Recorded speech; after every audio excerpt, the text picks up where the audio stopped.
Hello, কেমন আছিস? Already তোরা নিশ্চয়ই আগের যে সাজেশন ভিডিওগুলো দেওয়া আছে অন্যান্য সাবজেক্টে তোরা দেখে ফেলেছিস। তো তোদের প্রচুর কমেন্ট পেয়েছি যে স্যার কম্পিউটার সায়েন্স বা কম্পিউটার অ্যাপ্লিকেশনের স্যার সাজেশনসটা দিন। এবং সেই স্যারকেই আমি ধরে এনেছি, যেই স্যারের সাজেশন থেকে তোরা থার্ড সেমে প্রায় সব কটা কমন পেয়েছিলি। তোদের কমেন্ট দেখে আমি বুঝেছি এবং তাই সেই স্যারকেই আমি তোদের জন্য রিকোয়েস্ট করেছি। আজকে আমাদের সাথে আছেন চাপাডাঙ্গা রবীন্দ্র মহাবিদ্যালয়ের কম্পিউটারের শিক্ষক অভিক মাজা স্যার। স্যার, আপনাকে বায়ো ইউজার চ্যানেলে স্বাগত। Thank you sir. স্যার, প্রচুর আমি কমেন্ট পেয়েছি, যেহেতু আপনি থার্ড সেমে যে সাজেশনটা দিয়েছেন সবটাই প্রায় চলে এসেছিল। হ্যাঁ, এবার স্যার ওরা বারবার বলছে যে স্যার কম্পিউটারের বা অ্যাপ্লিকেশন বা সায়েন্স সাজেশনটা দিন, যাতে আমরা কমন পেতে পারি। এবং সেই জন্য স্যার আপনাকে রিকোয়েস্ট করবো আমি গোটা ভিডিওটা হ্যাঁ অবশ্যই। আর এমনিও ছাত্রছাত্রীদের যা আমার প্রতি যা ভালোবাসা এবং মানে ওদের যা কমেন্ট সেকশন যা দেখলাম আগের বারে, তো অনেক কিছু ওদের কোশ্চেনও মানে কমেন্ট সেকশনে যে আমাকে জিজ্ঞাসা করেছিল যে স্যার এই কোশ্চেনের উত্তরটা কি হবে না হবে। এবারেও তোমাদের যা যেখানে যা কোয়ারিজ থাকবে সমস্ত কিছু ইউটিউবের কমেন্টে তোমরা বলবে। আমি এবার স্যারকে স্যার গোটা ভিডিওটা স্যার বলবেন। তবুও আমি একটা কথা বলবো, তোদের জন্য কিন্তু একটা স্পেশাল হেল্প স্যার করবেন। সেটা ভিডিওর একটু পরের দিকে স্যার বলে দিচ্ছেন। আপাতত স্যার সাজেশনটা বলছেন এবং পিডিএফ নিয়ে চিন্তার কিছু নেই। পিডিএফটা কিভাবে পাবি সেটা আমরা একটু পরের দিকে বলে দিচ্ছি। আপাতত তোরা স্যার যেগুলো বলছেন মন দিয়ে লিখে নে বা শুনতে থাক। তো দেখো, তোমাদের জন্য আমি কিছু ইম্পর্টেন্স যে এবারে পরীক্ষাতে এইচএসে আসবেই আসবে এই রকম কিছু সাজেস্টিভ কোশ্চেন আমি তোমাদের রেডি করে এনেছি। তোমাদের এত কমেন্ট সেকশনে ভালোবাসা পেয়ে আমি থাকতে পারলাম না। স্যার আমাকে অনেকদিন থেকেই বলছেন, আমিও স্যারকে বললাম হ্যাঁ অবশ্যই। তোমাদের কম্পিউটার অ্যাপ্লিকেশন সম্পর্কে বলি, আর সায়েন্সটাও আছে। তোমাদের কম্পিউটার অ্যাপ্লিকেশনের 3টে ইউনিট আছে। একটা হচ্ছে অপারেটিং সিস্টেম, 2 নম্বর হচ্ছে ডেটাবেস ম্যানেজমেন্ট সিস্টেম, আর একটা হচ্ছে 3 নম্বর ইউনিট হচ্ছে এআই, মিনস হচ্ছে আর্টিফিশিয়াল অফ ইন্টেলিজেন্স। তা প্রথমে তোমাদের যে ওএস মানে হচ্ছে অপারেটিং সিস্টেম আছে, মোস্ট অফ দি ইম্পর্টেন্ট মানে chapter, most of the important chapter OS. তার কারণ ওএস থেকে তোমাদের তোমাদের কিছু স্পেসিফিক প্রশ্ন আছে। যেমন আমি বলি, আমি তোমাদের এখানে তোমাদের কিছু কোশ্চেন রেডি করেছি, যেমন 2 মার্কসের আলাদা করে দেওয়া আছে, 3 মার্কসের আলাদা করে দেওয়া আছে, 5 মার্কসের আলাদা করে দেওয়া আছে। তো প্রথম কোশ্চেন যেমন বলি, অপারেটিং সিস্টেমের মোস্ট ইম্পর্টেন্ট যে প্রশ্ন হচ্ছে, ফার্স্ট কোশ্চেন হচ্ছে পিসিবি মানে হচ্ছে প্রসেস কন্ট্রোল ব্লক কি। এবারে আসতেই চলেছে পিসিবি ইম্পর্টেন্স বা ইহার দুটি সুবিধা এবং অসুবিধা, প্রথম কোশ্চেন। তারপরে ধরো ব্যাচ অপারেটিং সিস্টেম বলতে কি বোঝো। হ্যাঁ, আরেকটা কথা বলি, আমাদের এই মুহূর্তে পিডিএফ চাই কিনা বলবে তোমরা। যত তোমাদের কমেন্ট সেকশনে যত তোমাদের মানে প্রশ্ন উত্তর আমরা পাবো, তবেই কিন্তু তোমরা কিন্তু পিডিএফটা কিন্তু খুব তাড়াতাড়ি পেয়ে যাবে এবং খুব ফ্রি অফ কস্টে তোমাদের পিডিএফটা তোমাদের কিন্তু দিয়ে দেওয়া হবে। এবং সেটা তোমরা কিভাবে পাবে সেটা আমরা পরে আসছি। তো নেক্সট কোয়েশ্চেন যেটা আমি বলছিলাম, যে 3 নম্বর question, time sharing operating system কাকে বলে। 2 মার্কসের দেবে কিন্তু। হ্যাঁ, তারপরে পার্থক্য, multi programming and multi processing, এর দুটি পার্থক্য লেখো, 2 মার্কসে দিতে পারে। তারপরে তোমার ধরো এবারে আরেকটা সব থেকে খুব গুরুত্বপূর্ণ প্রশ্ন, বারবার মানে বিভিন্ন বাজার চলতি বই বলো, কোশ্চেন ব্যাংক বলো, বিভিন্ন জায়গায় প্রশ্ন সেটা আমি আমার চোখেও পড়েছে। একটা কোশ্চেন দেখছি বারবার তোমাদের মানে রিপিটেশন হচ্ছে, যেমন ধরো হচ্ছে কার্নাল মোড খুব ইম্পর্টেন্ট। পিসিবি যেটা আমি প্রথমেই বললাম খুব ইম্পর্টেন্ট পিসিবি। তারপর হচ্ছে সেগমেন্টেশন কাকে বলে, অ্যান্ড পেজিং কি বা বলতে কি বোঝো, 2 মার্কসের কোশ্চেন। এবার তোমাদের যে সেট ওয়াইজার তো কোশ্চেন হবে তোমাদের, যেমন ধরো এবারে 35-এ পরীক্ষা, তাহলে তোমাদের 35 মার্কসে যদি পরীক্ষা হয়, 2 মার্কসে তোমাদের লিখতে হচ্ছে কটা, 3টে, 6 নম্বর। 3 মার্কসে লিখতে হবে হচ্ছে তোমার 3টে, 9 নম্বর। আর তোমার হচ্ছে 5x4 4টে, তার মানে তোমার এখানে হলো 20। ঠিক আছে, তাহলে তোমার এই যে আমি যে কগুলো কোশ্চেন গুলো আমি ডেসক্রাইব করছি, যেমন ধরো তোমার 2 মার্কসেরও আসবে, আবার ওই কোশ্চেন গুলি আবার 3 মার্কসের মধ্যেও আসতে পারে, মানে এদিক সেদিক ঘুরতে থাকে। ঠিক আছে, তো তারপরে লজিক্যাল অ্যাড্রেস আর ফিজিক্যাল অ্যাড্রেস কাকে বলে, দুটো কোশ্চেন কিন্তু আলাদা, যে কোনো একটা দিতে পারে। ঠিক আছে, হয়তো দেখা গেল তোমরা কেউ কিন্তু কখনো ঘাবড়ে যাবে না। হয়তো তোমাদের 2 মার্কসে দিয়েছে লজিক্যাল অ্যাড্রেস কাকে বলে, আবার কিন্তু 3 নাম্বার কোশ্চেনে প্যারা চেঞ্জে মানে প্যারা অ্যাড করে ওখানে কিন্তু তোমাদের দেবে হচ্ছে ফিজিক্যাল অ্যাড্রেস কাকে বলে, দিয়ে তার সাথে আবার একটা প্যারা জুড়ে দেবে যে ভার্চুয়াল মেমোরি কাকে বলে, এইরকম টাইপের তোমাদের কোশ্চেন দেবে। তারপরে মেমোরি অ্যালোকেশন বলতে কি বোঝো, কি কয় প্রকার ও কি কি। শুধু তোমাদের 2 নম্বরে যদি দেয় মেমোরি অ্যালোকেশন বলতে কি বোঝো 2 নম্বর, আর যদি বড় কোশ্চেনে তোমাদের এই ছোট ছোট কোশ্চেনগুলি তোমাদের প্যারায় জুড়ে দেবে, ঠিক আছে। এবার এগুলো 2 মার্কস নিয়ে আলোচনা করলাম। এবার 3 মার্কসে কি কি আসতে পারে।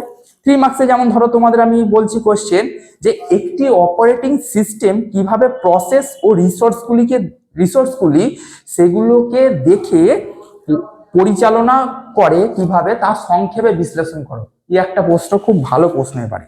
তারপরে রিয়েল টাইম অপারেটিং সিস্টেমের অসুবিধা সুবিধা, ঠিক আছে।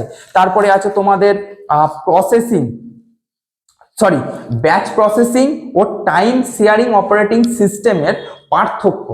আমি বারবার একটা কথা বলছি যে তোমাদের পার্থক্য কিন্তু আসবেই আসবে এবারে, ঠিক আছে। তোমার ওএস এর যদি পার্থক্য মানে অপারেটিং সিস্টেমে যদি পার্থক্য যদি না দেয়, ডেটাবেস ম্যানেজমেন্ট সিস্টেম থেকে আসবে বা এআই থেকেও আসবে, তোমাদের সেগুলো সব পরে আমি আলোচনা করছি আস্তে আস্তে। 3 নম্বরে যে কোশ্চেন আসছে, সিস্টেম কলের বৈশিষ্ট্যগুলি কি কি এবং সিস্টেম প্রোগ্রাম বলতে কি বোঝো, এই টাইপের কোশ্চেন এরকম জুড়ে দেবে। তারপরে আরো একটা ইম্পর্টেন্ট প্রশ্ন 3 নম্বরে, অপারেটিং সিস্টেমের অ্যাড্রেস স্পেসের গুরুত্ব লেখো, এটা 3 নাম্বার দেবে। অথবা ফিজিক্যাল অ্যাড্রেস ও লজিক্যাল অ্যাড্রেসের পার্থক্য লেখো, 3 নাম্বার দেবে। তাহলে এই যে কোশ্চেনগুলো যেভাবে ঘোরাফেরা করছে, তাহলে এইগুলো কিন্তু তোমাদের কিন্তু ইম্পর্টেন্স, ঠিক আছে। আরেকটা তোমাদের 3 নাম্বারের যে কোশ্চেন, যেমন ধরো তোমাদের আরেকটা জায়গায় পার্ট হচ্ছে, ওটা 2 মার্কসেও আসবে, 3 মার্কসেও আসবে, আবার 5 মার্কসেও কিন্তু লেজে কিন্তু কোশ্চেনটা জুড়ে দেবে, যেটা তোমরা খাতায় নোট ডাউন করে রাখো বা তোমরা যে বাজার চলতি যে বইগুলো পড়ছো সেখানেও তোমরা দেখতে পাবে সবকিছুটাই, যে FCFS, SJF আর হচ্ছে SRTF, শিডিউলিং বলতে কি বোঝো, মোস্ট ইম্পর্টেন্ট। এবারে শিডিউলিং কিন্তু আসবে, যে কোনো একটা হলেও আসবে। মানে তোমাদের যেহেতু 35-এ পরীক্ষা, সব প্রশ্ন তার আসবে না, কিন্তু এই জায়গাটা থেকে কিন্তু প্রশ্ন ছুঁয়ে যাবে, শিডিউলিং আসবে, ইম্পর্টেন্স এবারের জন্য।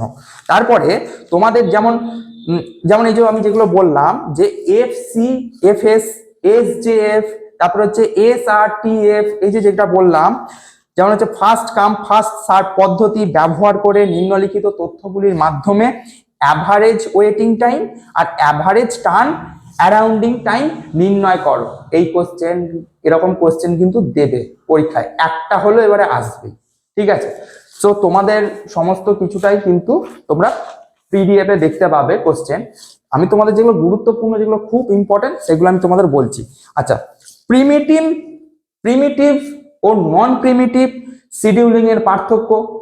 ধরো এই যে আমি লাস্টে একটা তোমাদের বললাম যে 4x5 মানে হচ্ছে 5 মার্কসের যে কোশ্চেনটা 4টে লিখতে হবে, তাহলে 5 মার্কসের কোশ্চেনের মধ্যে তোমাদের এরকম কোশ্চেন জুড়ে দেবে যে প্রিমিটিভ ও নন প্রিমিটিভ শিডিউলিং এর পার্থক্য লেখো, তার সাথে জুড়ে দেবে যে প্রসেস শিডিউলিং কাকে বলে।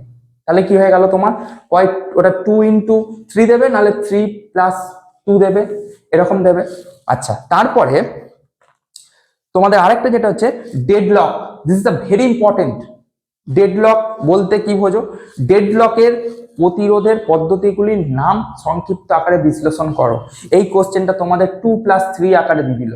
এইরকম কোশ্চেন মানে অ্যাকচুয়ালি কম্পিউটার অ্যাপ্লিকেশনই বলো বা কম্পিউটার সায়েন্সই বলো, সব প্রশ্নগুলো কিন্তু শর্ট আপ টাইপের। তা তো আমরা যদি একটু ভালোভাবে যদি আমরা অ্যানালাইসিস করি, আমরা কিন্তু অটোমেটিক্যালি কিন্তু আমাদের কম্পিউটারে কিন্তু 100 আমরা পাই। কম্পিউটার এই জন্য একটা তোমাদের সাবজেক্ট চুজ আছে সায়েন্সে, যেমন দেখবে PCMB হয়, যেমন ফিজিক্স, কেমিস্ট্রি, ম্যাথ, বায়োলজি, আরেকটা এর সাথে যুক্ত হবে যে PCMBCS, মানে হচ্ছে তোমার physics, chemistry, math, biology, computer science আর কম্পিউটার অ্যাপ্লিকেশন। মানে এই সাবজেক্টটা এমনই একটা সাবজেক্ট যে তোমাকে উচ্চ শিখরে তুলে দেবে, ঠিক আছে। তা এই গেল হচ্ছে এতক্ষণ ধরে যেটা আমরা বললাম, সেটা হচ্ছে আমরা অপারেটিং সিস্টেমটা নিয়ে একটুখানি ডেসক্রাইব করছিলাম। যেহেতু তোমাদের এই ভিডিওটা যেহেতু ছোট আকারে ছোট, তো সবকিছু তো বলা তো পসিবল না, তোমাদের টাচগুলো বলে দিচ্ছি যে এই টাচগুলো গেলে তোমরা, আমি গ্যারেন্টি দিয়ে বলছি, তোমাদের এবারের মার্কস 30-এর ওপর আসবেই আসবে। আমার যে PDFটা আমি যেটা রেডি করেছি, এই কোশ্চেনগুলো করে যাওয়া মানে তোমাদের 35-এ তোমরা 30 এবারে আশা করে নাও। এরপর কি আসছে, chapter 2 DBMS, database management system, ঠিক আছে। তো এইখানে তোমাদের কিন্তু খুব ভেরি ইম্পর্টেন্ট, কারণ তোমাদের এবারে কিন্তু সিলেবাস চেঞ্জ হয়েছে। এই সিলেবাসটা কিন্তু তোমাদের আগের সিলেবাসে ছিল, ডেটাবেস ম্যানেজমেন্ট সিস্টেম। সো দেখো, তোমরা এখন যারা কারেন্ট ইয়ার স্টুডেন্ট তারাও আমার ভিডিওটা দেখছো, যারা উচ্চ মাধ্যমিক পাস আউট করে গেছো তারাও তোমরা দেখছো, মানে যারা সিনিয়র দাদারা দিদিরা যারা আছেন তোমাদের ক্ষেত্রে, তো তারাও দেখলে বুঝতে পারবে যে ডেটাবেস ম্যানেজমেন্ট সিস্টেমটা এর আগেও ছিল, এখনো আছে। তাহলে এটাও এবার এটা খুব ইম্পর্টেন্ট, ঠিক আছে। আর আরেকটা ব্যাপার, আমরা যাই কিছু করতে যাই না কেন, ডেটাবেস ম্যানেজমেন্ট সিস্টেম আমাদের নলেজ রাখতেই হবে, নাহলে পরবর্তীকালে কেউ যদি তোমরা সিএসসি নিয়ে পড়ো, কম্পিউটার সায়েন্স ইঞ্জিনিয়ারিং নিয়ে পড়ো, সেখানে কিন্তু ডিবিএমএস মাস্ট ম্যান্ডেটরি জানতেই হবে, নাহলে কিন্তু তোমাদের খুব প্রবলেম হবে। তো আমি চলো তাহলে তোমাদের ডেটাবেস ম্যানেজমেন্ট সিস্টেম নিয়ে একটুখানি আর ডেসক্রাইব করি। যেমন প্রথম প্রশ্ন, ডেটাবেস কি, তারপর হচ্ছে মেটা ডেটা কি, এগুলো যেমন জেনারেলি নামগুলো শুনেই আছো। তো এনটিটি কাকে বলে, এগুলো 2 মার্কসের প্রশ্ন বলছি। এনটিটি কাকে বলে, মেনি টু মেনি রিলেশনশিপ কাকে বলে, তারপরে ফাইল সিস্টেম ও ডেটাবেস সিস্টেমের মধ্যে পার্থক্য লেখো, ডেটাবেস ম্যানেজমেন্ট সিস্টেম কাকে বলে, তারপরে ডেটাবেস মডেল কাকে বলে, ডেটাবেস স্কিমা কি, তারপরে এনটিটি রিলেশনশিপ মডেল বলতে কি বোঝো, তারপরে ডিএমএল, ডিডিএল দুটো কিন্তু খুব ইম্পর্টেন্ট, কারণ এইগুলো কিন্তু তোমাদের দেবে। আবার এটাও দিতে পারে ডিএমএল এর সম্পূর্ণ রূপ লেখো। হচ্ছে এই যে ডিডিএল বললাম, ডিএমএল বলছি, তো ডিএমএল ডিডিএল এগুলো সংক্ষেপে তো কি তোমাকে তো লিখতে হবে, প্লাস আবার এই কোশ্চেনটা কি আবার লেজ আকারে যেরকম জুড়ে দেবে যে ডিডিএল এর পুরো কথা লেখো বা ডিএমএল এর পুরো কথা লেখো, দিতেই পারে, না দেওয়ার কিছুই নাই, তো তবু পড়ে যাবে, এই জায়গাটা টাচ করে যাবে। আর একটা খুব ইম্পর্টেন্ট, ইয়ার ডায়াগ্রামটা যেন তোমরা কিন্তু ভুলবে না, ইয়ার ডায়াগ্রাম হচ্ছে মোস্ট ইম্পর্টেন্ট। আর তারপরে তোমার হচ্ছে এসকিউএল কি, স্ট্রাকচারাল কোয়ারি ল্যাঙ্গুয়েজ, এসকিউএল খুব ইম্পর্টেন্ট। রিলেশনশিপ কাকে বলে, আর একটা নতুন ইউনিক জিনিস আছে এসকিউএল এর মধ্যেই, ডিগ্রি বলতে কি বোঝো, তারপরে আছে এসকিউএল এর আপডেট ও ডিলিট কমেন্টের কাজ কি। এই যে এসকিউএল এর যে পার্ট গুলো বলছি, যে কমেন্ট গুলো যেগুলো আছে, এই কমেন্ট গুলো কিন্তু তোমরা কিন্তু দেখতে কিন্তু ভুলো না, কিন্তু এটা কিন্তু আসবেই, যে কোনো একটা কমেন্ট তোমাকে তুলে দেবে যে এই কমেন্টের কাজ কি। যেমন আমি একটা কোশ্চেন এখানে বললাম যে এসকিউএল এর আপডেট ও ডিলিট কমেন্টের কাজ কি, এখানে আমি 2 মার্কসে দিয়েছি, এবার এখানের মধ্যে যে কোনো একটা জুড়ে দিতে পারে।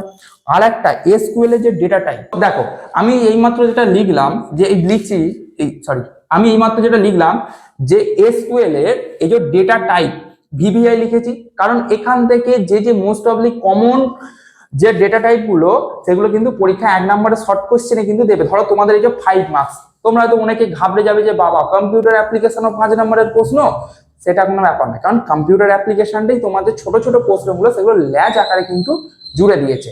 তারপরে এসকিউএল এ তোমাদের যেটা বলছি যে ইম্পর্টেন্ট কি কি ডেটা টাইপ তোমরা দেখবে, যেমন ধরো ক্যার, ক্যার মানে হচ্ছে ক্যারেক্টার, তারপরে হচ্ছে তোমার ধরো ভ্যারক্যার,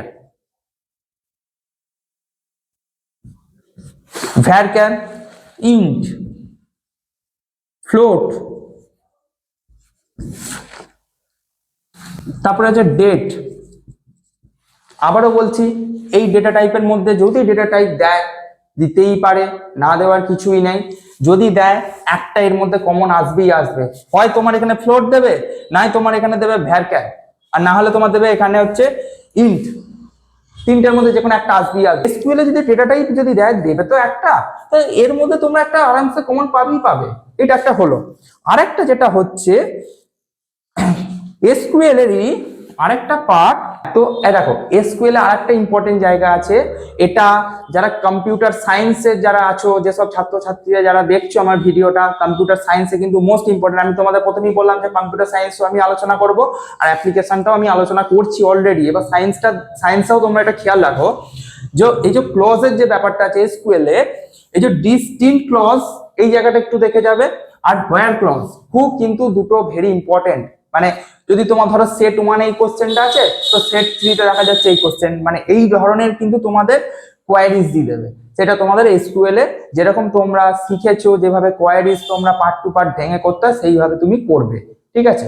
তা এই গেল হচ্ছে আমার ক্লজের পার্টটা আমি বললাম। তাহলে আমি এবার বড় কোশ্চেন কি কি তোমাদের থাকতে পারে, যেমন ডেটাবেসে এই ডিবিএমএস এ তোমাদের ক্যান্ডিডেট কি কাকে বলে, ঠিক আছে, এই যে কি এর যে ফিচার্সটা আছে, যে ক্যান্ডিডেট কি কাকে বলে, ফরেন কি কাকে বলে, প্রাইমারি কি কাকে বলে, এই জায়গাটা কিন্তু তোমরা একটু ভালোভাবে পড়বে। তারপরে আছে তোমার হচ্ছে ডেটাবেস ল্যাঙ্গুয়েজ কি, হ্যাঁ, তারপরে তোমাদের আছে ওয়ান টু ওয়ান রিলেশনশিপ কাকে বলে, মেনি টু মেনি রিলেশনশিপ কাকে বলে, ডেটাবেসে কিন্তু খুব ইম্পর্টেন্ট এই জায়গাটা। তারপরে ফাইল সিস্টেম আর ডেটাবেস সিস্টেমের মধ্যে পার্থক্য লেখো।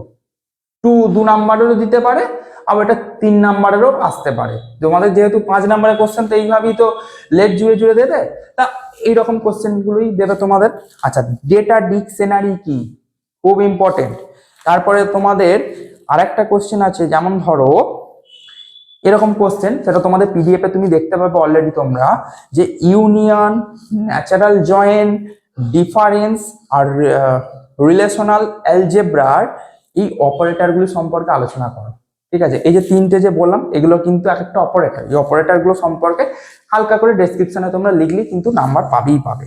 ঠিক আছে, আচ্ছা, অল্টারনেটিভ কি, আমি প্রথমেই বললাম কি এর মধ্যে অল্টারনেটিভ কি ঢুকে যাচ্ছে, কাকে বলে, ওর সাথে তোমার দিতে হবে যে ডিসিএল কাকে বলে, উদাহরণ সহ লেখো, এরকম কোশ্চেন। তাহলে মোস্ট অফলি কিন্তু যেগুলো আমি আলোচনা করছি সেইগুলো কিন্তু আছে। এবার হ্যাঁ, তোমাদের আরেকটা জায়গায় কিন্তু খুব মানে ভীতিনেস থাকে, যে তাহলে আমরা যে কম্পিউটার অ্যাপ্লিকেশনে যে এত কোয়ারিজ দেখছি, কিভাবে কি প্রশ্ন আসবে না আসবে, এই প্রশ্নটা আমি বোর্ডে লিখবো এবং উত্তরটাও তোমাদের সেইভাবে দেখিয়ে দেবো যে কিভাবে হচ্ছে। তাহলে শুরু করি। খুব ইম্পর্টেন্ট তথ্য নিয়ে আমি তোমাদের কাছে ডায়াগ্রাম আকারে তোমাদের এটা দেখাচ্ছি। এটা কম্পিউটার সায়েন্সের জন্য উপকারযোগ্য, অ্যাপ্লিকেশনের জন্য উপকারযোগ্য। ঠিক আছে, তা তোমাদের মনে হঠাৎ কোশ্চেন আসতেই পারে যে তোমরা তো ডেটাবেস ম্যানেজমেন্ট সিস্টেমে এত প্রশ্ন দেখছো, এত কোয়ারি দেখছো, তা ইয়ার ডায়াগ্রামটা কি, ইয়ার ডায়াগ্রাম কিভাবে অঙ্কন করতে হয়, তাহলে সেই জিনিসটা কিভাবে হয় সেটা তোমাদের জন্য আমি বোর্ডে লিখে দেখাচ্ছি। প্রথম প্রশ্ন, ধরো নিম্নলিখিত টেবিলগুলি থেকে একটি হসপিটাল ম্যানেজমেন্ট সিস্টেমে ইয়ার ডায়াগ্রাম দেখাও। তো অনেকে হয়তো ঘাবড়ে যাবে। দেখো, জেনারেলি কি বলতো, আমাদের এই যে আমরা যখন কোনো হসপিটাল নার্সিং হোমে যখন যাই, ওই যে ভাবে আমাদের প্রসিডিওরটা হয়, মানে প্রসেসিং যেভাবে হয়, তো যেমন ধরো প্রথমে আমরা কোথাও গেলে পেশেন্টকে ভর্তি করলে আগে ডক্টরের কাছে আমাকে অ্যাডমিট করতে হবে, ডক্টর তারপর চেক আপ করবে, তারপর পেশেন্ট পার্টি যিনি আছেন তাকে বলবেন মেডিসিন আনা, বিল ফরওয়ার্ড করা, এই যে জিনিসগুলো যেগুলো হয় সেগুলি এই ডায়াগ্রাম আকারে তোমাদের আছে। তো এই ডায়াগ্রামটাই তোমাদের ওই, মানে আমি তো জাস্ট এক কথায় বললাম, তোমাদের এটা সাজিয়ে গুছিয়ে যে ডায়াগ্রাম আকারে আঁকা আছে, এটাই তোমাদের এসকিউএল এর মাধ্যম দিয়ে দেখানো হচ্ছে। ঠিক আছে, যেমন দেখো প্রশ্ন দিয়েছি, ডক্টর, আচ্ছা, পেশেন্ট আর মেডিসিন, অবশ্যই, কারণ আমরা যখন কোনো স্বাস্থ্যকেন্দ্রে যাই মানে এই তিনটের সাথেই আমরা জড়িত। প্রথমে ডক্টর, পেশেন্ট আর মেডিসিন।